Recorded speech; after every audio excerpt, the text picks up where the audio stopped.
Shalom, shalom, Israel. First and foremost, I want to give all honor, glory, and praise unto YAHAWAH, Shem, YAHAWASHI, Shem, Rakwadash. Double honor to the elders and apostles, great millstone. Shalom to my YAHAWAH who are diligently waiting to be delivered from this final captivity.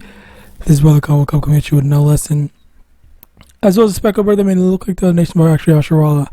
This brother Kawah coming at you with no lesson. Today's lesson, there have been a lot of videos I've been seeing that just have something to do with apparently Esau and just this major realization that people are, or this country is just, or Babylon in general, both America and Canada, they are just evil. They just need to be destroyed. They are not no Christian nation, all that stuff.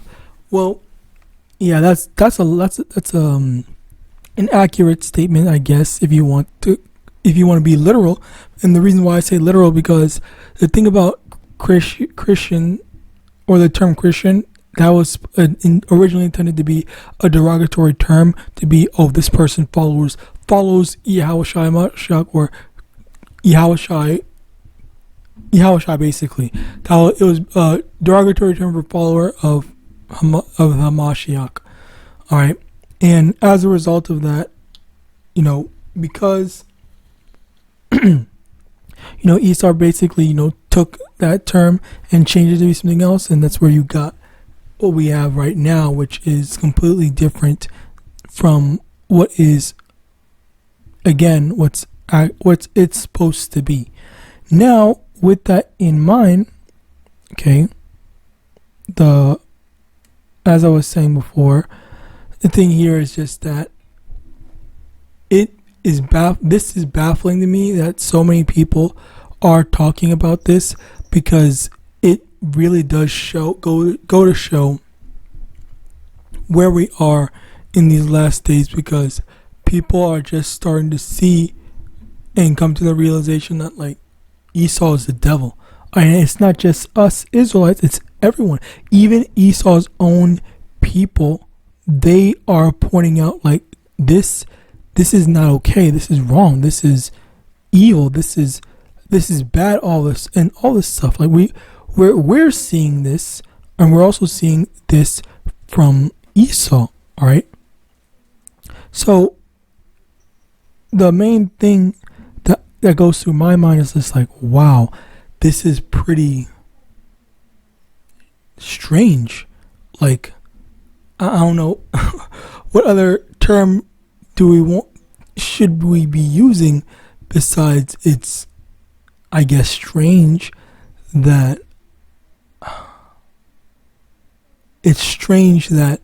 people are, or Esau is fine, or some Edomites are finally, or what seems to be Edomites are finally, like, acknowledging, like, this was wrong, this was an injustice, this shouldn't have happened, this is X, Y, and Z. And me personally, okay, speaking as a man, I kind of find it hard to believe that people talk about this, but at the same time,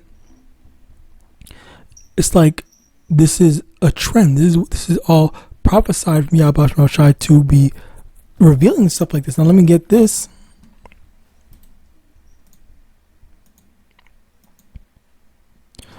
Romans chapter 13 verse 11, and that knowing the time, that now is high time to wake out of sleep, for now is our salvation nearer than when we believe. So yeah, it's about time. It's been about time that Yahweh woke us up, let us know that, hey, it's time.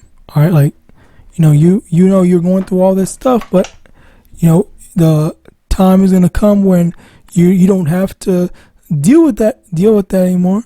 All right, I'm not gonna put you through that anymore. All right, and we see all the stuff that's happening. We see that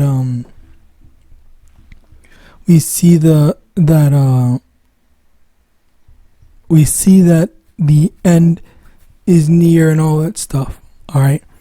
So with that being said, let's also get another precept I like this one actually.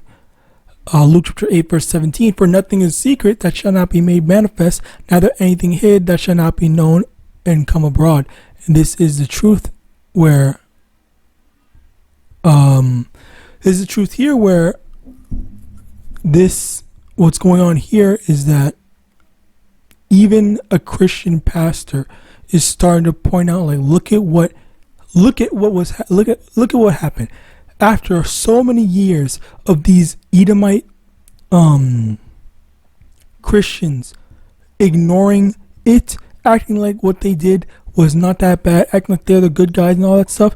You finally have Edomites that are calling it like it is, being honest, all right, that this was wrong, this was evil, even though Esau is known for being the biggest fucking devil, all right, ever. But now he's starting to say, like, okay, you know what, hey, I'm acknowledging that what happened, what we did, it shouldn't have happened, it was this, that, and third, or whatever. Now, in terms of righting the wrong, we're still not going to right the wrong, all right. Oh, we can't do anything X, Y, and Z. No, that doesn't matter. And maybe him personally, he can't actually fix something, but the thing is that still, this is their kingdom. They still benefit off of what their ancestors did. So it doesn't matter. They just say, okay, well, we can't do anything about it, so we just got to keep on benefiting from it or whatever. And then, well, fuck us then. Like that's it. We just have to deal with it. But yeah, he's acknowledging it. But what is acknowledgement? Yes, acknowledgement is the first step. Is a first good step. But if these people only ever plan to just say, okay, yeah, I acknowledge it, but then it's kind of like this. Like, say for example, if you get slapped across your face by someone, and then someone says, oh yeah, I know I slapped you across your face, then what does that mean? What does that do for you? It doesn't do anything that this person acknowledges that they slapped you across your face, but then they don't actually do anything to say, okay, well, I'm sorry, or I'm going to do this, or I'm going to recompense you, I'm going to fix the thing, right my wrong and stuff like that. No, they don't care about that, because that's not their goal. Their goal is, okay, yeah, you heard me say I acknowledge it, so shut up and get lost or whatever. I'm not gonna do anything, or I don't have to pay for me slapping you across the face. And that's the thing. That's the thing here, where it's really, yeah, he's acknowledging it, yeah, he's preaching about it, but that's it. Like, these people aren't gonna go back and say, hey, you know what, let's go protest and ask for reparations for the so-called black people. No, these exact same Edomite Christians will say, oh man, what a sermon, and then let's keep on going back, let's go do whatever we're doing. I feel bad for the so-called blacks, but hey, I'm not going anywhere else, I'm not doing anything else for that. All right, like, that's the end of the thing here. We acknowledge it, we pretend, cry for a bit, but then, well, fuck it, I'm not gonna do anything. I'm not gonna help them. All right, I'm not gonna inconvenience myself for them, which that's the end result. John 8 verse 32, and ye shall know the truth, and the truth shall make you free. Okay, and this is the thing here where we need to know the truth. We need to hear this stuff. Our people, more specifically, need to hear that, yeah, this is a reality, and we need to move in righteousness. We move to correct ourselves and be, proper. And then this is what we see. We see that, yeah, this is the reality, and YAHAWAH is gonna come on his way to deliver us. All right, but also that Esau is the devil. You have so many Jakes that just idolize Esau, don't want to acknowledge that the stuff that he does. Thinks what? As a matter of fact, you have Jake that's willing to insult Jake and say, "Oh, we were tree swingers in the and the third," and stuff like that. So it's like, what the fuck are you talking about, bro? All right, Slakia. John 8 verse 44, ye are of your father the devil, and the lust of your father you will do. He was murdered from the beginning and abode not in the truth, because there was no truth in him. When he speaketh a lie, he speaketh of his own, for he is a liar and the father of it.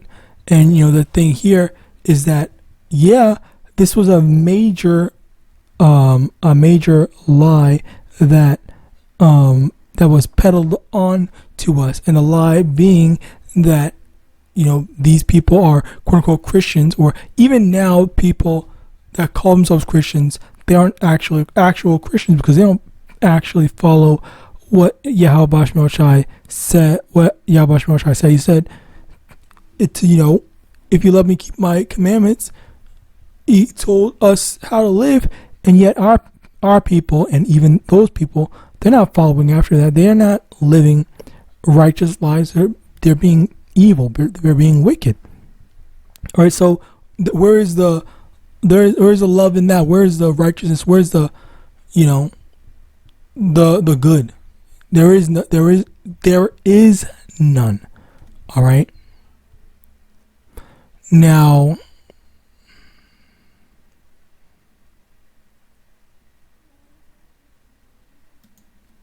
where is it? 2 Thessalonians 2 verse 11, and for this cause Yahweh shall send them strong delusion that they should believe a lie. And I'm not gonna lie, one of the biggest lies that Esau believes is that he is this great person. They're good people and stuff like that. That could not be further from the truth. Whenever it comes to doing the right thing, Esau never does the right thing just because it's the right thing. He only does it when he gets caught like a little child. All right. There was this one time, I mentioned this before, but what happened was during slavery times there was a meteor shower. All right, and what happened was that there was a bunch of meteor shower and coming down, raining down the plantations. The slave masters were saying, "Oh my God, this is judgment from God. We need to get right. We need to ask God to. We need to pray to ask God to stop it from happening." And basically, they were like, "Okay, well, they basically told a bunch of their slaves, you guys are free to go. Go to your families was sold in this, that, and third XYZ." They were telling them where to find their families and stuff like that. They were basically trying to appeal to Yahawadah so that he would spare them, because they thought that the meteor shower was going to kill them and stuff like that. And basically after the meteor shower ended, they just went right back to doing the exact same thing. It was like, okay, well, let's go separate them from their families again. Let's go do this. Let's go keep on putting our boots on their necks and stuff like that. They didn't learn their lesson, because it was just like in the immediate presence of the punishment of the authoritative figure. Then they were like, "Oh yeah, we want to do right. We want to do this X, Y, and Z."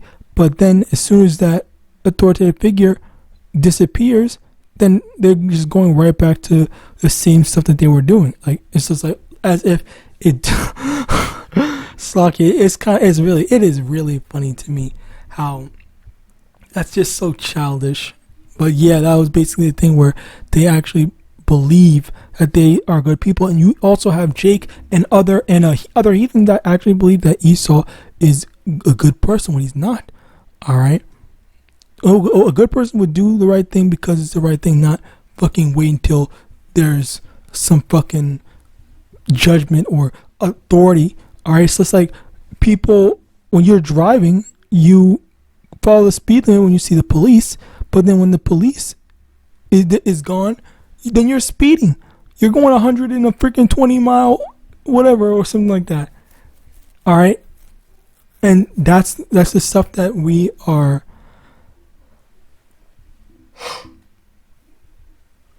Slucky. That's the stuff that goes to show that just how the type of person that Esau is. All right. Job 13 verse 4. But ye are forgers of lies. Ye are positions of no value. Basically, that's a tongue twister right there. But basically, yeah, they make all the lies. They they peddle all this stuff, all these different stories and stuff like that, like making people believe all this stuff. All right, I was about to say something really like true, but I can't, because it's gonna get the video taken down. Anyway, Revelation 12 verse 12. Therefore rejoice, ye heavens, and ye that dwell in them. Woe to the inhabitants of the earth and of the sea, for the devil is come down unto you, having great wrath, because he knoweth that he hath but a short time. And the thing here is that Esau knows that his time is short, and this is why he's trying to, kind of, I guess, virtue signal. That's a good way to put it. Try to act as if, and actually not just virtue signaling, but there is a subsection of Edomites that actually do believe in this type of stuff, where they, in a sense, not fully, but in a sense of like, we need to be nice to the so-called black community so we can keep on ruling and keep them under our feet and stuff like that. That's basically how they operate. But there's also the other subsection of Edomites where they just don't care, just want to keep on actively like hating us openly. All right, where the other side wants to hate us privately.